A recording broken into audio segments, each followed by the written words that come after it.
ہوابازی کی تاریخ طیاروں کی گمشدگی کے واقعات سے بھری پڑی ہے، جن کی بڑی وجہ ان ممالک میں خراب موسم کو ہی قرار دیا جاتا ہے۔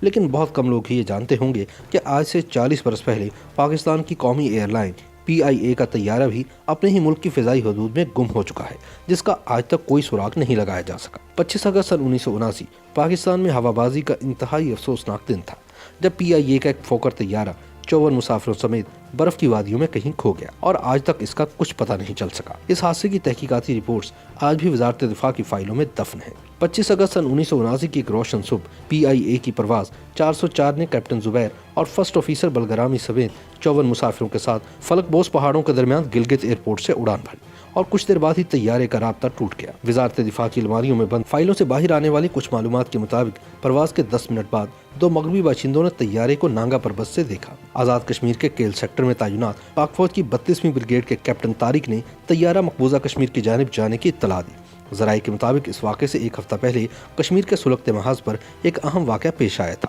جب پاکستانی فضائیہ کے گروپ کیپٹن طاہر صدیقی دوران پرواز راستہ بھٹک کر سری نگر جا پہنچے تھے، لیکن پھر بحفاظت واپس آ گئے۔ اس پر بھارت نے اپنی پوری ناردرن کمانڈ تبدیل کر دی تھی۔ لاپتہ فوکر طیارے کو تلاش کرنے کے لیے متعدد ہیلی کاپٹرز اور طیاروں نے 83 پروازیں بھریں، جو کہ ایک عالمی ریکارڈ ہے۔ سرکاری طور پر تمام 54 افراد کو مردہ قرار دے کر ان کے لواحقین کو معاوضے دیے جا چکے ہیں، لیکن یہ راز ہی رہا کہ آخر اس بدقسمت طیارے کے ساتھ ہوا کیا تھا۔ سرکاری طور پر 40 برس کی مسلسل خاموشی نے کئی مفروضوں کو جنم دیا ہے۔ ایک مفروضہ یہ بھی ہے کہ ممکنہ طور پر فوکر طیارہ راستہ بھٹک کر مقبوضہ کشمیر میں داخل ہو گیا ہو، جسے بھارتی فورسز کی جانب سے مار گرایا گیا ہو۔